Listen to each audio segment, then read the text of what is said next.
আসসালামু আলাইকুম। আমি doctor Naimul Kibria, DHMS Bangladesh homeopathy medical college, DHMS রোকেয়ান ইসলাম হোমিওপ্যাথি মেডিকেল কলেজ। আমরা আজকে আলোচনা করব বগন্দর নিয়ে। আমরা অর্শ নিয়ে আমাদের 7টা ভিডিও হয়েছে। আজকে আমাদের এটা অর্শের একটা পার্ট হিসেবে আমরা আলোচনা করতেছি। যদিও বগন্দর ভিন্ন রোগ, অর্শ, বগন্দর, পিসার এগুলা ভিন্ন ভিন্ন রোগ, কিন্তু আমরা যে ওষুধগুলা বলছি এগুলা এই একইভাবে ইউজ হয়, কিন্তু বগন্দর একটু ভিন্ন মেডিসিন ইউজ হয় বলে আমরা বগন্দরকে ভিন্নভাবে আলোচনা করতেছি। তো এই পর্যায়ে আমরা যে ব্যাপারটা বলবো সেটা হচ্ছে বগন্দর হচ্ছে একরকম নালিগা, যেটা প্রথমে হয়তো বা একটা কোনোভাবে ফিসার হয়েছিল, তারপরে এটা ঘায়ে হয়ে গেছে, অথবা অনেক সময় পোড়া বা কোনো রকম বিচি হয়ে এটা ক্ষত হতে হতে এটার মলদারের সাথে অ্যাডজাস্ট হয়ে যায়, এটা আর ভালো হয় না। তো এটাকে বগন্দর বলে। এই বগন্দর স্বাভাবিকত খুব বিরক্তিকর রোগ। এটা সাধারণত অনেকেই আমরা দেখি যে এটা অপারেশন ছাড়া ঠিক হওয়া যায় না। তবে অনেক সময় যদি ভালো ডাক্তার হয় এবং নতুন অবস্থা হয় তো হোমিওপ্যাথি চিকিৎসাতে এটা ভালো হতে পারে ইনশাআল্লাহ। তো কথা না বাড়িয়ে আমরা যে কথা বলবো, যদি কেউ চায় আমাদের থেকে চিকিৎসা নিতে পারে, আর নতুবা একজন ভালো ডাক্তারের পরামর্শ অবশ্যই ওষুধ খেতে হবে। এই বলে আমাদের ওষুধের আলোচনা শুরু করতেছি। প্রথম আমরা বলবো বগন্দরে যদি এরকম হয় যে এই যে সরলান্তের মধ্যে যদি উত্তাপ বা জ্বালা থাকে এবং এই সরলান্ত ভারী বোধ সহ দপদপ করে, ভারী বোধ এবং দপদপ। সরলান্ত হচ্ছে মলের যেই জায়গাটা থাকে, যেই লাইন দিয়ে মল তৈরি থাকে, অর্থাৎ যেখানে তলপেটের যেখানে মল থাকে, এই অন্ত্রগুলার নাম সরলান্ত। এই অন্ত্রগুলার মধ্যে যদি ভারী বোধ, জ্বালা এবং এই দপদপ করার মতো ব্যথা থাকে, তখন আমরা এদের জন্য অ্যালোসক্রিটিনার কথা চিন্তা করি। অ্যালোসক্রিটিনা এদের সকালবেলা বাড়ে, সকালবেলা এদের বৃদ্ধি থাকে। এরপরে আমরা যে ব্যাপারটা বলবো সেটা হচ্ছে চুলকানি যুক্ত বগন্দরে যাদের বুকের অর্থাৎ বুকের যে কোন ধরনের সমস্যা, অর্থাৎ এটা হচ্ছে কাশি, খুসখুসে কাশি, এবং এই খুসখুসে কাশি সহ এদের চুলকানি যুক্ত বগন্দর থাকে।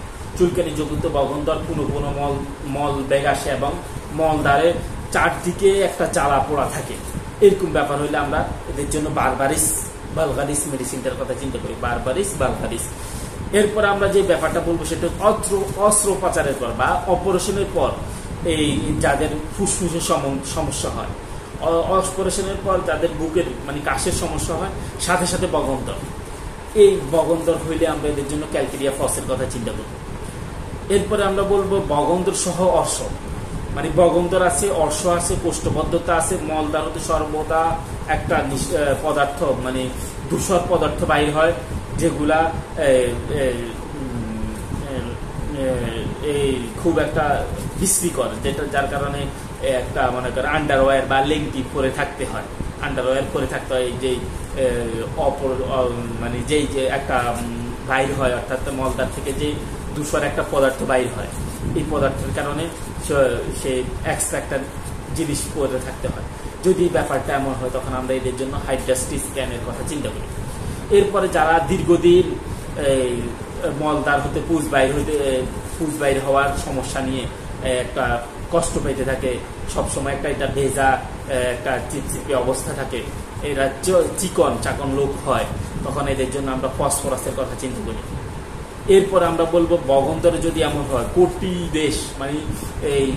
দেশ হচ্ছে কোমরের শেষ মাথা, যেটা আর কি কক্সিস যে অবস্থা স্থানটা, এই কক্সিস স্থানের বেদনা, দপ্তপানি বেদনা, মলদারের পায়ের পোড়া হয় এবং তা ফেটে তরল লালচে পুজ বাইরে হয়, হাঁটার সময় এই যে মলের যে সরলান্তের যে তীব্র খামচানি ব্যথা অনুভব হয়। সরলান্ত যেটা বলছিলাম, যেখানে মল এসে জমে, যেই অন্ত্রগুলাতে মল এসে জমে, তার নাম সরলান্ত। তো এখানে যদি খামচে ধরনের ব্যথা হয় তখন আমরা এদের জন্য চালিশিয়ার কথা চিন্তা করি। এরপরে চালিশিয়া যদি ব্যর্থ হয়, এই একই রোগীতে যদি চালিশিয়া ব্যর্থ হয়, আমরা ক্যালকেরিয়া ফ্লোরের কথাও মাঝে মাঝে ভাবতে পারি।